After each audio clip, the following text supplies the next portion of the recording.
Well, hello, everybody, and welcome once again to the Appalachian Brewing Company podcast. It's Mike Parker and my buddy Artie Tafoya, and we're hanging out here in at the mothership tonight. Yeah, yes. I got the old mothership up and running here. Up in Harrisburg, up on the second floor. Great place, great space in downtown Harrisburg here on Cameron Street, the Abbey Bar. So nothing happening here tonight other than this podcast. But we're hanging, man. We're filling the space. Yeah, we are filling the space up here in the Abbey Bar. Yeah, just excited to be back here. I love the vibe here in Harrisburg, and just I love getting back here and just hanging out. It's good stuff. Well, the vibe of like the winter doldrums. I mean, we're kind of there for a lot of people, and I know it's for me. She starts to complain now a little bit about the cold weather. It's like we both have lived in Pennsylvania almost our whole lives, barring a couple, 3 years down in, like, not that far away in Maryland, but like it's pretty much the same weather. In fact, they've been getting more snow down on like the coast than we have this winter, believe it or not. So it's pretty much the same climate. But like when my wife starts talking about, complaining about the cold and like even like the thought, she had a friend move to Florida recently. It kind of gives me heartburn, man. I want to tell her. You might have a place down there at some point, Mike. You might not have a choice. But certainly it's been cold here. But, everybody's from Pennsylvania. They know the weather here. It's true. It's very cyclical. You'll go 2 or 3 years and be like, oh, we've had such mild winters, and then the next 3 years they could be just brutal. And the weather talk is like that's just part of the frustration. Is like I don't think people have a really good memory when it comes to that either, because they talk about how there was 6 feet of snow in there. I mean, I do remember a few blizzards, right? Like 96, right? And some other heavy snowstorms and stuff like that, but.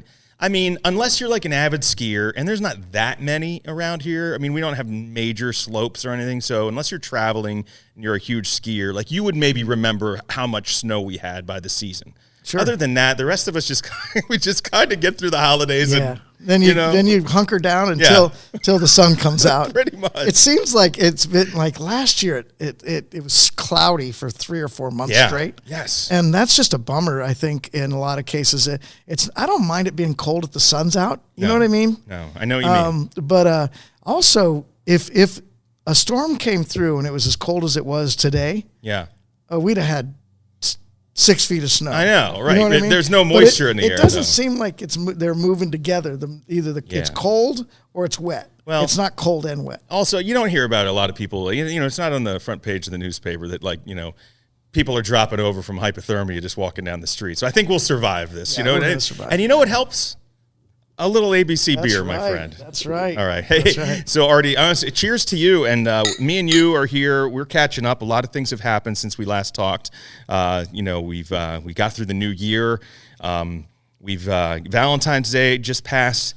The Philadelphia Eagles won the Super Bowl. Oh, there you go. Go ahead. Take a small victory lap. There. That's right. Okay, That's there right. it is. There's your victory lap. I did go to the parade. We could talk about that later. That was a pretty fun experience. But hey, you paraded in a guest here for us today too, because we didn't want to do this alone. And he's local too. He's another Harrisburg guy. So you want to tell us who we're talking to, and then we'll talk about our beer. There you go. Well, a little while back, I was asked to do a podcast, and it was a Cheers PA podcast, I think, and ran into a very nice young man who's a very good brewer. His name is Maalik Stark. He's the only brewer or head brewer or whatever brewer for Zero Day. And we're happy to have you here, Maalik. Thanks for joining us. Yeah, thanks you all. Thanks for having me. Well, there's another voice. Now, there's a podcast voice. Yeah, he's got the podcast voice. I heard yours at first, and I had to bring it. I had to bring it. Right. I couldn't leave it out. So it's like it's all of a sudden I'm like, maybe I need to get down here a little bit. That's right. That's awesome, Maalik. Thanks for joining us. We've had friends from Zero Day on the pod before. Theo's been on before. Yeah. Theo's been around. I think Theo, man, back years ago, because sitting in this area in the Abbey Bar right now. I remember we had back before the stupid pandemic. We had a big beer fest here, the Winter Warmer Festival, and we brought about 20 guests up there from different breweries. Like, we had the podcast set up on the stage, and I can't remember if Zero Day I think because the more guests we had, the more beer More I we had. drank. I can't Yeah, so we remember. don't remember, Yeah, yeah. but anyway, so it's either the second or third 0 Day appearance on the ABC podcast. But again, welcome. Thanks. Well, And, they're the closest brewery to us, really. You know, Yeah. if you think about Harrisburg breweries and, right down there, they've got now 3 locations, right? Yeah, Or well, even more. probably more. But as far as the local Harrisburg metro area, there's 3. That's you really can't miss it. You guys have kind of Midtown's on lockdown down there. That's right. You 0 just day. choose your 0 day zone. They like you. You have to have a 0 day. Like, you guys want to go pass. to 0 Day? You walk in the front door. It's kind of crowded. You're like, you know what? Let's go to 0 Day. Yeah. That's right. All right. Well, listen, quick. We got some ABC beers in our hands here, fellas, and I know what I have. This is one that's carrying over. It's the perfect winter beer for me. It's dark. It's flavorful. It's a pastry stout. It's the annual version of ABC's Midnight Refrigerator. This is the one that you guys did, Artie, in collaboration with Wilbur Chocolate. Wilbur Chocolate and Collusion Brewery as well. Oh, Yep. okay. Yep. Yeah, and it's flavorful, and it's got there's a chocolate bitterness to this beer that to me is delightful. This is what I'm thinking of. Our area is kind of known for chocolate, right? Let's face it. Let's face it. Yeah. Right? But that's then right. you've got if you ever go to the store and you look through the chocolate, there's like a $1 chocolate bar, and then there's like a $2 chocolate bar, and then there's like the $3 or $4 ones, right? That have like the gold. That's what I feel is like in this. I felt like I spent the extra money on the good chocolate bar. That's went good into to this hear. one. Yeah, not that the other ones aren't good, but this one has that flavor. You know what I'm saying? Yeah. Yeah. And Artie, or Maalik, what do you got? We started. Yeah, He's I have got the, the- you I have also- the same thing, yeah. Excellent. So what Yeah. are you tasting there then? with I'm that? tasting the same exact thing. It tastes like that rich chocolate, and not rich just in price either, but like rich in flavor. Like, if it's supposed to be a brownie stout, that's exactly what I'm getting. It's good. It's great to hear. I liked it when I first had it in a can. This is the first time I've had it in draft. So and it holds up. Artie, the things you go ahead and tell us what you have first. And I have another question about this beer. Okay. Yeah, I've got this was a collab beer that was released last week. It's called All My Exes. It was brewed in collaboration with all of our ex-brewers. So isn't that great? So I contacted all of them, and anybody who answered the phone was really excited to be a part of it. And unfortunately, because they're so far or they're so spread out right now, we weren't able to actually get them in a bunch to help with the brewing or anything else. So Cliff did a lot of it over email and in discussions on Teams. But we really enjoyed the time spent catching up with some of the brewers. Jesse Prawl, Mike Hastings, Joe Sheffy, who's a local guy now. Yeah. He's not in brewing any longer, but he had a lot of good input, and I think the beer turned out fantastic. It's a black IPA. Oh, that's a great style. It's a great style. I'm glad they came up with that, and the logo's pretty cool. It's got a big. We released it on Valentine's Day, and it's got a big broken heart, and it's called All My Exes. So it's nice. It's pretty cool. The Black Heart IPA. That's right. Yeah, that's good. Well, it's not a bad way to spend Valentine's Day is drinking that. And no, black IPAs are great. Black IPAs, the flavor is there, but the malt profile is much different, right? I mean, that's really like because you got to achieve the color, right? Well, not necessarily malt so much, but the black malt. Yeah, the black malt. So it's more of you get the roastiness of a stout a little bit more with that hoppy, wonderful hoppy, not only flavor, but aroma. Yeah. Gotcha. Let me ask you a quick question. I wanted to fall back to this. So going back to the Midnight Refrigerator, this one released, I think, maybe in the early fall or something? It was right around Christmas. I think it's just before Christmas. So it's maybe been around here for 2 months maybe or so. Okay, gotcha. I'd say so. But does a beer in a can or a beer that's in a keg does it something like this? Does it age at all? Like, does it settle? Does it taste different a month later? And I'm not talking about like skunky beer that you left on your back porch tastes different. I mean, is there a little bit of a different essence to it? Do beers kind of settle a little bit and find their lane after a month or two. I think they do. I mean, there are certain beers that certainly don't get better over time, right? Yeah, we all know that due to a lot of different factors. I mean, keg beer to packaged beer is always going to be a little bit different, even though it comes out of the same tank. You're putting it into a smaller vessel.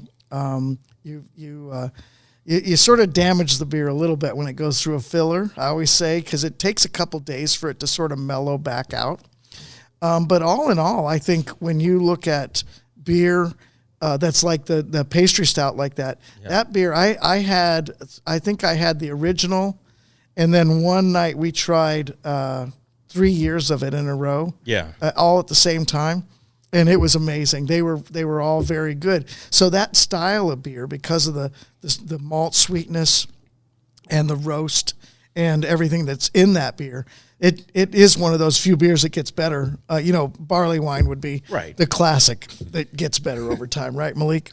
Yeah, in my opinion. Same with the. I think too, it depends on like how it's packaged, right? Like if it's in a bottle, like what do they say? Put it in a dark, cool area, and then just let it keep going. Yeah, I can agree. Well, you got to treat it right. So it's like, okay, so like you mentioned, it's like what I'm saying is, okay, I've had a beer that I found in my refrigerator. It happened to be a dated beer, and it was like, it was like I don't know. This is a couple of years ago, but I found it, and it was like from 2017, right? It was a 2017 bottle from some beer, and this was probably 2021. I found it, right? Now I don't know when I bought the beer. I think I probably got it late in 17, but I was like, I don't know, like it had always been refrigerated. It had been it's not like I ever set it outside and then brought it back in, or you know what I mean. And I drank it, and it was perfectly fine. But the only reason I was saying this is because for some reason, maybe it's been a long day. This tastes better than the first time I tried it. Not that it was bad. I just think I could go for like 3 more of these. That's why I'm getting it. Maybe it's just one of those days, Maalik. Could be. It's great. I definitely get that. Yeah. Well, if you do you guys do any aging of beers?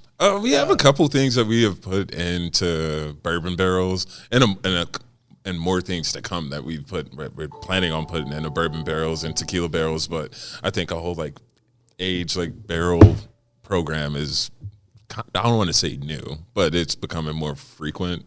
At this point. So is it exciting for you though to try? It's super exciting for me, especially with the tequila barrels. I was talking to Artie earlier about I'm a tequila drinker. Like I'll drink it over ice, and just thinking about like what beer to put in a tequila barrel to see if you can get that kind of like, I don't know if it's agave flavor or just tequila flavor in general. Yeah, what's that going to bring out? Like it's definitely going to be. I would think it's going to have. I don't know. I mean, that's why you guys are doing what you do. Yeah. But in my mind, like I'm thinking, what would be a good, it's almost like you're thinking of maybe like a chelada style or something like a lager, right? Like a salted, like you guys had that. Remember when you did the Silverstock lime, right? Right. With lime. I mean, now that seems like that wouldn't go bad with a shot of tequila or a little bit of tequila flavor infused. Am I wrong? No. I think everything goes well with a shot of tequila, to be honest with you. But I think the cool thing about barrel aging, whether it be agave or a bourbon barrel or whatever, the cool thing is each beer will be affected a different way because of a darker beer, of course, would be affected different. Yeah. I would, if I was to think, hey, I'm going to do something in an agave barrel or a tequila barrel, I would certainly want to do something that was a little more maybe on the salty side, right? Yeah. Something that would lend itself to that. Yeah, something that would lend itself. Right. But then again, look, salted caramel is a flavor, or salted, like again, that expensive chocolate bar sounds silly, but like they have sea salt or something infused into them. So it's not like. Now, I don't know. Again, I'm just throwing these weird flavors out there, but this is why I'm saying I can't wait to come up and see what you guys come up with. All right, that sounds exciting. Yeah, Maalik, do you find that the hardest part about a barrel program is you put this beer in a barrel, and then you got to get it back out, and you got to figure out a way to carbonate it or get it to a certain level, and that's the hardest part of it because you don't want to bruise the beer, you don't want to mistreat it, you want to put it somewhere so that it could carbonate nicely. And it's not easy to carbonate beer that's really starting from flat, that's not in one of our tanks, right? Oh, yeah. Yeah, so it's always one of those things. It's a challenge. So how do you do that though? So that's something that I didn't really actually ever think about before. But when you take the beer, like, so when you've got it in this, let's just call them the big silver tanks that you see in a brewery, right? Yeah. Like, it's always remaining carbonated in there, right? But when you're taking it and you're putting it in a wood barrel, it basically becomes flat. And then you have to recarbonate it, or well, in most cases, you're starting with it mostly flat, right? Yeah, it hasn't been carbonated yet. It's not. Yeah. Okay, so before it goes into the barrel, there's no carbonation to it. Yeah, because gotcha. the barrel can't hold pressure. Right. So that it would just foam all over the place is what it would do. So so basically, you're going in with no pressure, so you're ending up with flat beer. And then, do you guys do pressure? Just put pressure on a vessel, or how do you guys carbonate them back up? Usually, put like from a barrel. Yeah, once you get it done. Yeah, we'll just carbon back up. Yeah, but it's a fine process probably, because you could overdo it, or you could. But like that comes with all beer, right? Yeah. Well, I guess so. You can certainly overcarbonate. We've learned that, haven't we, Mike? Well, I mean, that's another thing that's kind of interesting. Maybe people would be interested in hearing this, because I don't know why it's come up in recent. So my wife belongs to this. Let's just call it a charity, okay? She's like a board member on this charity, and they have this auction thing every year. And ABC's always gracious enough to donate a case of beer to what they call their beer wall, right? So they collect donations like these, like it's like a basket raffle type deal. But then one of the big prizes is like 10 cases of beer over here, right? You put in, you buy an extra ticket, and then you can win this thing. Well, we're up there in this auction like 2 months ago, and beer that they had brought inside the this fire hall where they had it, cans started popping in the cans. Oh no! Inside, have you ever had? Not yours, none of the ABC beers. Oh, well, that's good. Yeah, yeah. You don't want to hear Thanks, that. Mike. No, I'm serious. Like, why are you bringing it up? Yeah, I'm just kidding. But some beers started popping. What would be the reason for that? Any idea why beers would start? Other than being frozen is the only thing I can think of, and they weren't frozen.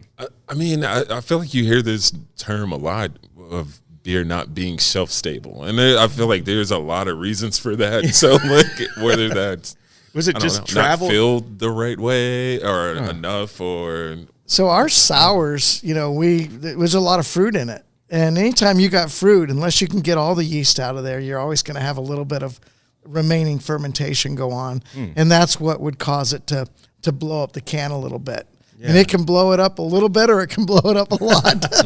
And usually that, in most cases now, on all of our sours, we now have them, it says keep refrigerated.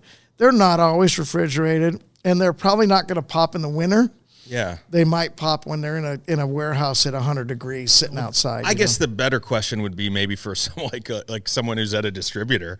Like, have you ever been sitting around? I'm sure it must be. Yeah. Oh, yeah. It must be a common thing then, right? Well, it's common, but they don't like it because, well, of course, if it's on a top shelf, it's going to drip on every other product on that shelf. Right. So it's one of those things where you want to avoid it at all costs. Yeah. If it happens, we always try to tell them, hey, any of these products, keep them in the cooler. Keep them refrigerated. You won't have any issues with them. But if you're, I think the distributors sort of realize now, if my warehouse is 100 degrees, there's beer out there. Some of it still has yeast in it. Yeah. Some of it still has some sugar in it. It might kick up a fermentation again in the can. And we used to, back in the day, Mike, we used to do cask beer. Mm-hmm. And that's sort of how you got it to re-kick up fermentation and give you carbonation. So, which was fun. Yeah. I love the cask beer, the Firkin Fridays, and we did a lot of that. Open. Yeah. Awesome. All right. Well, listen, we're here with Maalik Stark. Yep. All right. From Zero Day. He's a brewer, and Artie Tafoya is here. He's also a brewer. And then there's just me. And I'm just hanging out here, trying to keep the conversation going, enjoying the beer, the Midnight Refrigerator going down super smooth tonight. You know a lot about beer now, Mike. You've learned a lot. Yeah. I know enough to ask some questions. Why does beer pop in the can, Artie? No, you know what to ask. That's cool, man. Like that's the first step in half all the of it, yeah, right? Like All right. Well, listen, I'll take the compliments when I can get them here. So, all right, we're gonna take a quick break. When we come back, Maalik, we're gonna learn more about you. How'd you get into brewing? Yeah. How'd you end up at Zero Day? And we might just have another beer. So we'll be right back on the Appalachian Brewing Company podcast. You're listening to the Appalachian Brewing Company podcast. To keep up with all things ABC, visit abcbrew.com. So grab a beer and let's get back to the show. All right, and we're back on the Appalachian Brewing Company podcast. Mike Parker and Artie Tafoya here at the Harrisburg Brew Pub, the mothership here on Cameron Street, and making quality beers, Artie, since 1997. 1997. That's right. And we have a guest from Zero Day right down the street in Midtown Harrisburg. A couple of locations around. Maalik Stark is the brewer there at Zero Day. Maalik, how's it going? it's going pretty well. Good. Glad he's still here. He survived through the first break. He didn't leave. You have people walking out on you. Well, we have one lost episode. Okay. That's right. Yeah. He felt it was worth his time. We won't get into that one. No, I'm kidding. It was fine. It was a digital malfunction, I guess. So there was a podcast that was recorded at one point that. It was one of our best, I gotta tell you. Yeah, I would tell you, Artie, one of the great podcasts. lost in time. It's lost in time. That's right. right. My gosh! Yeah. All right. Well, we've turned over another beer here, and there's now we've gone into the spirits as well. You've got it's just a sample. We're not getting too wild and crazy here, but it's evening. It's after hours. So, guys, what do we got? Artie, you have something. First of all, you want to tell me what? Are we all drinking the same thing, or what do we have here? Okay. Maalik went over to the, in terms of his spirit, he went over to the Reposado, which is our agave, around 9 months on in an oak barrel. Gives it a little color, but nice flavor. And Mike, you and I are drinking our coveted Cash, which is our barrel select program from Mechanicsburg. This one is done in a port barrel, and you can just see that beautiful color. I do love that. this. Get a little bit of red in there. The port barrels offer a lot of nice red color to the bourbon, and this was about, I think, somewhere around 220 days, which is probably about the same as 9 months. Yeah, I just remember them saying that it was right in that area. So, but a wonderful flavor. I really like it a lot. The nose is really nice on it. You get a little of that port nose. And then just the flavor of it's amazing. And remember, Mike, this is at what they call cask proof. So you're about 110. For 110, that's good stuff. That's pretty smooth, isn't it? That's really smooth. Yeah. Forward, back, side to side. Yeah, we were talking about. Yeah. That's the coveted Cash right there. No, it's delicious. A little warm. I like that. It's nice. Delicious. It gives you a little warmth. It does. And that's delicious stuff. Coveted Cash. Still, I mean, I know when we were talking about in the holidays of you guys there wasn't a whole lot left, right? That you were selling. You were working on replenishing for the. Yeah, the port barrel was our first, so that's the end of it there. But nice. We do have we have 3 other ones out. We have an Amburana out right now. We have a sherry, toasted honey barrel. And then we also have a mead barrel that are out now. The sherry's coming next, and then we have another port behind that. So beautiful. This has been one of our, it's been a very successful program for us. Good. And so now we have a chaser here. Unless, or Maalik, did you want to tell us what you have there? Did you want to give us a little bit of sample of the? Oh yeah, this Reposado. Yeah. It's just good. I feel like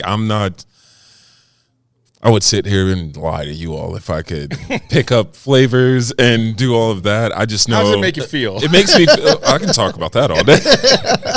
Yeah, the feelings are there. I feel it is warm. It's very smooth, actually. I was just talking to you all and saying that like Reposado is like my go-to for margaritas. Like it just makes margaritas. Yeah. Like it completely sends it over the top. Well, that's a great tip. Because that like natural, like I don't know. It tastes a little bit more fresh than Why just a is regular. that? And I have no clue. Well, I think, with the Reposado, just as anything else that goes into a barrel, you're always going to get a little bit of that vanilla, right, from the barrel. So it's that same thing in a bourbon. You get that sherry and the vanilla, but in a Reposado, you're usually using a toasted barrel. So you're really just getting that pure vanilla a little bit. And then, so what that does is I think it rounds out a margarita. Mm-hmm. Sometimes they have a little bit of edge to them. Yeah. It rounds it out and just makes it super I've had smooth. some with a lot of edge. Yes. Have you? It's usually. But so actually, margarita. So let's talk about a margarita here quick, because I like to think warm weather. But honestly, there's the easy way to make a margarita. There's the sour, sweet and sour. What do you call it? Sour mix. Yeah, sour mix. Sour You buy mix. it. Oh, no. It looks like Ecto Cooler and from Ghostbusters, and then you put some tequila in there, and it even tells you what tequila to use on the bottle, right? So it's all tied in, and it's like that's okay. That's the kind of thing that you're serving in a plastic cup with some ice cubes in it by the pool, But you want to take it up a notch. And what you make a margarita that's actually, what ingredients are you actually using? Are you using fresh lime juice? Are you doing? Yes, you have to. Tell us about your. You want to hear mine? Yes, Okay, all right. Here's mine. Here's Maalik's margarita right now. Maalik's margarita. 30 seconds begins now. No, First of all, you want a glass, so don't use plastic. Good start. A lot of people, not really getting into the building of it, but yeah, fresh lime juice for sure, agave syrup, and triple sec, and tequila, or reposado, right. And then that's it. You don't really need. Don't need a lot more. You don't need more than that. Not overly sweet. Not overly sweet. Everything is balanced perfectly with that. That fresh lime juice is that with the reposado. But do you still do the old margarita things? Or are you still salting the rim? Are you, it doesn't need to be in that glass. It could be in a pint glass, as long as it's in a pint glass. Yeah, that's usually how I drink mine. Or out of pint glasses. Or larger. I have a stein of margarita. So if I come into ABC with my mug club and I order, no kidding, but no, that's fine, because the glass sometimes traditionally certain drinks are served in glasses, right? But that's just we also think of ourselves as you got to go with what you got. I'm not going to not make a margarita just because I don't have a margarita glass. No, so it's right. No, yeah, that's not it. Right. Okay, no, that's cool. No, all right. I've had most cocktails in the last 5 years out of the rocks glasses that I've acquired from plenty of places. So. Mike, I drink my and I thought I was a little bit of a faux pas, but it's not as much as I thought. I will drink a bourbon. And soda with lime on the rocks in a tall glass. You get a lot of soda water. It dilutes it down, but if you use a really good bourbon, it's still got great flavor. And I was in Scotland, and I said, "Hey, don't discount me for this, all right? Don't tell me that I'm a bad guy." And they're like, "No, that's what we drink when it's warm in the summer, right? Because you can't." You're not drinking a hot 110, bourbon and sit there and sipping it when it's 95 degrees outside, right? So they're like, that's exactly how we drink it. So that's been sort of one of my go-tos. Now I have slowed down. So you were validated in that moment. I was validated. Yes, I was by a beautiful Scottish woman. Yes, there you go. She's like, we don't drink a hot 110. That's right. She's like, you sounds great. Yeah. Excellent. Yeah, thank you. Yours was great too. Thank you. Yeah. Listen, we've got the spirits here, but I'm going to bring it back to the beer because I was going to save it for a second, but I got thirsty. I happen to have a chaser here, and it's more than that. It's delicious. This is the first time. Are you chasing the bourbon or are you chasing the beer? That's no, what I'm chasing the bourbon. Okay, good. I'm chasing the bourbon. Yes. I was confused for a second. The point when I start drinking just straight bourbon out of the pint glass, Artie, that's the part. That's when we got to stop the podcast. That's when you're chasing the beer. For now, no. Yeah. So this is. I have another beer here next to me, and we just drank.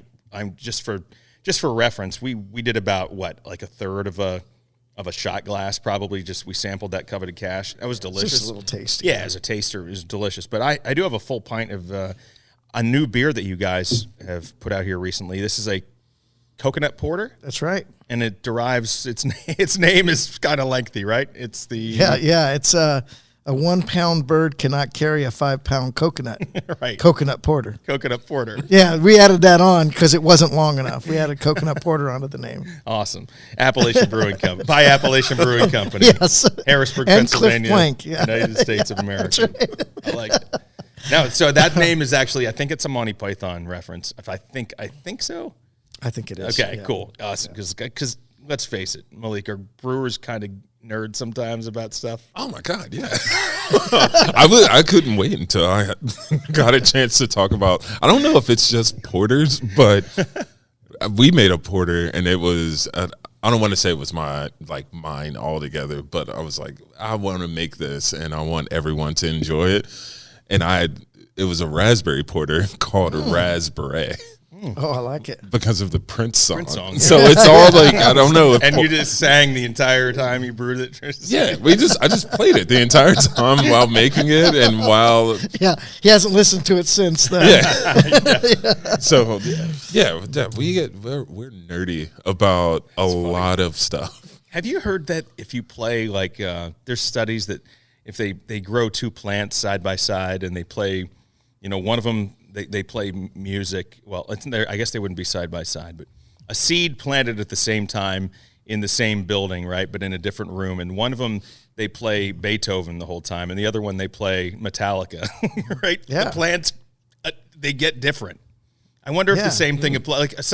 I don't know what that is. I'm not sure what this. I'll tell you with beer that it doesn't work with beer. And you know why? Because unlike plants, beer doesn't have ears. Okay. Those little yeast. That's funny. Beer can't hear. That's funny. I mean, if you're going to come up with a T-shirt, right? That's the T-shirt of the one, podcast right there. Or the name of the next beer. Or the beer can't hear. I like it.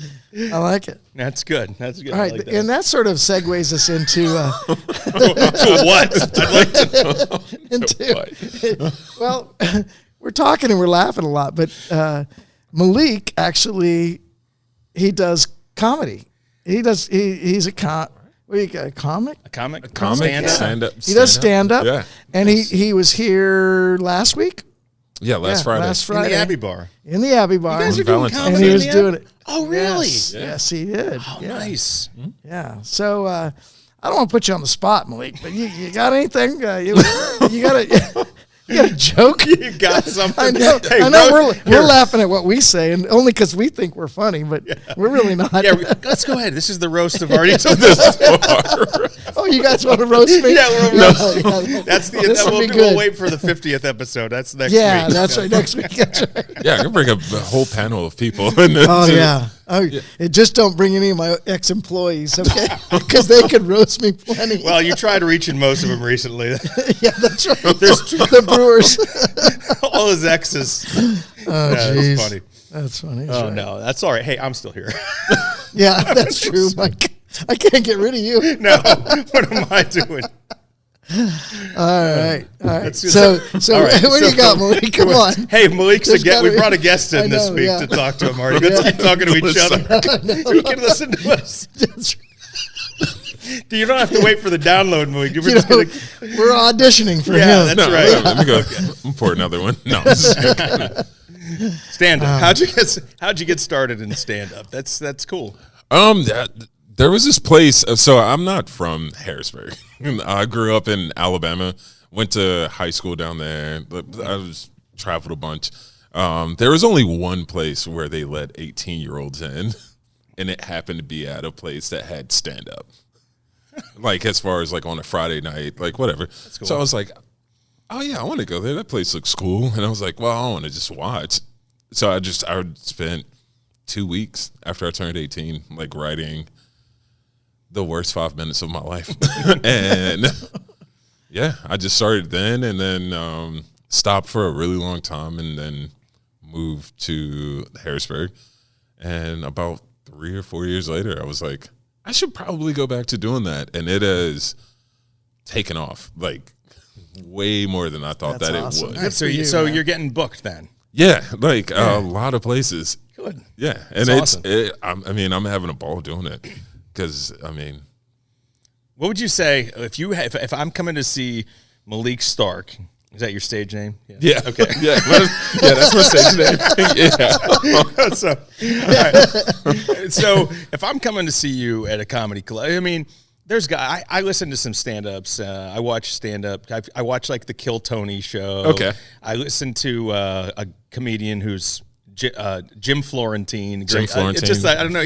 He makes fun of social media. He's hilarious. He's grumpy. He's just my age. So I enjoy him very much. I've seen a lot of stand-up comedy, and I enjoy it a lot. Yeah. But everybody's got their style. You know, Seinfeld used to just draw from the mundane. You know, the things that he saw. What do you draw from?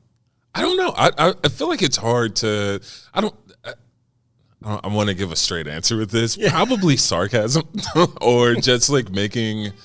I don't know, very dry, but slapstick. Not really. Like, a lot of times whenever I get on stage and after I've done a 5 or 10 minute set, people are like, I didn't expect you to joke about that. And I'm just like, why? And I was like, well, look at you. Because, like, I'm a bigger, like, black guy. Like, I'm large. I'm usually the biggest person in most rooms I walk into. And I'm joking about skateboarding and how bad I was at it and like all of that, and they're just like, that's not what I expected, but it's still funny. So like, Yeah, that's great. I don't know, I think it's like that mix between like deadpan and slapstick and like trying to make it funny without being over the top. I'm not very animated, and I know that that's like, Do you crack yourself up? Is that how it starts? You crack yourself up, you know, and then you think this might be funny for others if I kind of work it out a little bit. If that was the case, I'd already have my Netflix. Yeah, or you'd be it works like that sometimes. Yeah. Like all my friends are like, you always know if Artie's here because you can hear him laughing at his own shit, right? Well, it has to be at least a little funny in your own head Yeah, before you of say it course. to I know. anyone else, right? That's true. Well, no, I appreciate that. I like that too. As you mentioned before, like just in general, every once in a while, all of us are a stand-up comedian in our minds, and it just what it really separates the people that think they're funny versus the people who are funny is, I think, just a confidence that you just can't explain.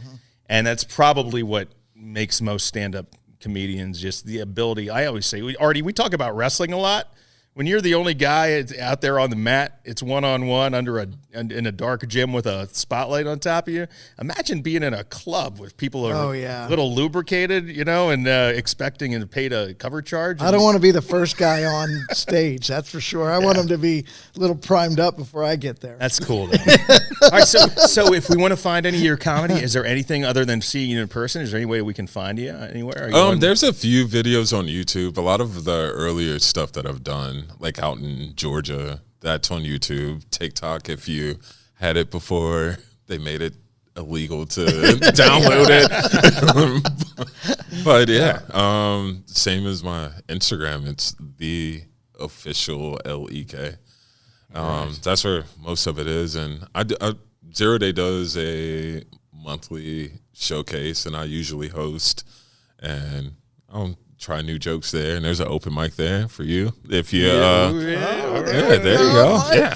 Well, listen, I got some jokes. Artie's got a beard. You know, that's my first premise for something That's like that. a good joke. Artie Yeah. No, that looks First good. time in 20 years I've had a beard. I wanted to say something when I got off the I really elevator. feel left out, Mike, as a brewer, as an ex-brewer.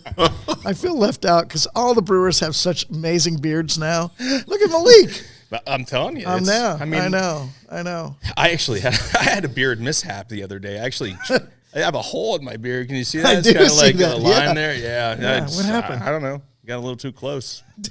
But I don't know what else to do with it. I was either going to shave it or let it grow back out. So Well, I find that I'm pointing it out to people so that they don't point it out to me.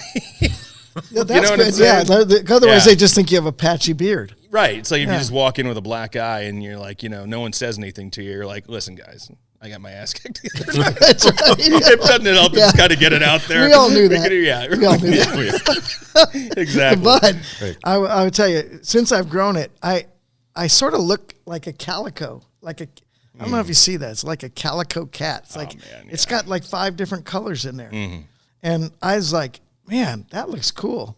Have you ever grown a beard before? No. Oh, it's just different stages of life. Yeah, is it? Like just Okay, coming, is it? Yeah, coming out in your beard now. So it's not going to be cool forever? I think it will be. Okay, thanks, Maalik. I don't want to see what I look like now without a beard. That is scary. It's a yeah. scary Yeah, right. because I have like an ID, like a bunch of IDs with like my picture with no beard, and I'm like, well, I look fine, but I'm like, that was like 40 pounds ago. I feel like I'm like 40 pounds ago is what I say. I feel like I was younger and had a more distinguished jaw or something. I'm afraid to shave the beard now. I feel like I'm just going to be like one big blob. No, you'll go back to looking like you're 12. It works every time. So you're good. Yeah, well, I'm not gray up top, but yeah, I do get that gray, and it comes in definitely around the edges, and it's like some people don't. My wife doesn't want me to shave the beard. She says probably she's like, no, the beard's fine. She's like, I like it as long as I keep it good or whatever, and I don't put holes in it. Yeah. It is what it is. It grows back. That's a good thing about it. Yeah. Wasn't there a beer at one point where the brewer discovered the yeast in his beard? That's not good. That was. That's not good. No! Do you remember that? Yeah. That was foul. I forget what that was, but that was wow. They I can't started. remember when that was. I do remember that also. Early There's nothing good. There's nothing good coming to that. No, no one wants to hear they're like, this is not bad. What is this? And then they hear the origin story and they're like, yeah. I don't need a But you second. change that story, Right. Really? Well, do you remember when Sam from Dogfish they had a TV show, and every TV show that they had was how they messed up a beer. Do you remember that? I don't know if you're. And how bad it went. Yeah, I do remember that. Yeah, and I was yeah. like, What was? I mean, it has like one season, right? Or, Yeah, but- he did like 6 shows. Or okay, 5 shows, gotcha. something Like that. a mini season. And I was like, I don't know, but if I'm going to do a series, I'm not going to do every show on how bad things went. I'm going to do one, this one was good. That one was maybe not so great. Yeah. This one, this was not great at all. But then you go back to maybe being sort of good. Otherwise, what does anybody think about your beer? That it's always just a failure in trying. Have there been other beer reality shows? Because the one thing about watching there was a show, I was just at the gym the other day, and this one was on when I was like in high school, the Mythbusters. Remember the Mythbusters? Yeah. Oh, yeah. Right? And that was great because the gratification at the end was a big explosion, or they did something, and it was like whether or not it would, basically would it explode or not? And that was great because, you build up to the whole bit. But at the end of a beer podcast or a beer episode of a show like that, wouldn't you want? You just want a beer. I want to try that and see what it actually turned out to be. But then on the flip side, I guess you've got the food shows and people watch the food. But you don't want to be disappointed. Yeah. Right? Right. Yeah. I don't know. It was I think they gave it a try because that was a moment in time. Yeah. It was. And granted, they've been very successful. Yeah. Over time. They've done some really crazy stuff like finding What's that called? they found a beer in the ocean in a shipwreck, and they brought it out, and I think it was like Midas's Touch or something like that. Oh, really? Yeah. And they used the yeast. They actually cultured the yeast up from this beer that they found. How cool is that? I mean, you know what I mean? It's just that's awesome. That's super awesome. Yeah. But then by episode 3, all of the brewers had been evicted from the house. So then there was only one Hey, left, well, right? Jesse, it was Jesse. They're like, wait, we only got 6 episodes out of this thing now. No, that's fine. I'd have to go back. I can't remember what that was called, but yeah, there's been some attempts at beer, some reality shows and stuff like that focused on brewing, and there's the moonshiner guys that are doing all that kind of That's thing. cool and stuff, the yeah. distillers and stuff, how they do that, and they're not really running from the law. But but they act like they are because it's like It was cool, yeah. Yeah. But we didn't care, right? We didn't care that they weren't running from the law. No, it makes for cool great show. TV. That's right. So let's rein this back in before we wrap things up. But Maalik, we didn't really ask you about your brewing, and we've heard it's just a sideline for him. No. So honestly, though, so you've been at Zero Day for how long, and how long did it take you to get there, and what was your path? And your 30 seconds begins now. All right, here we go. I originally applied to be a bartender at Zero Day, maybe 2021. They were just building that 3rd Street tap room, and I just started there. Like, it was before they opened. I made all the drinks before people started walking in. I made tried all the food, and eventually left for a little bit. And I was like, maybe bartending isn't my thing, and then went into banking, and I was like, I know this isn't my thing again. Yeah. So eventually I came back and managed that 3rd Street tap room. I was one of the AGMs, and one of the brewers left. And I was like, I think I can do this, right?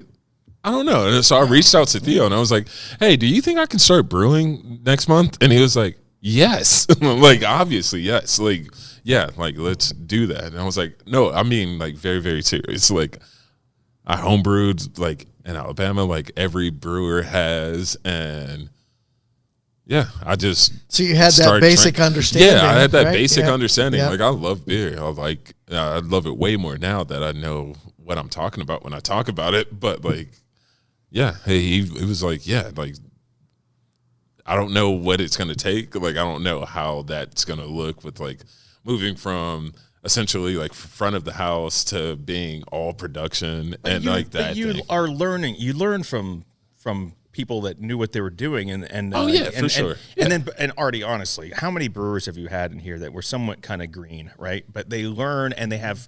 And what makes them successful isn't always, well, I come from 25 years of knowing how I do it, and this is how I'm going to do it. And sometimes they're just creative people with a lot of great ideas. Yeah, and the number one thing that is caring.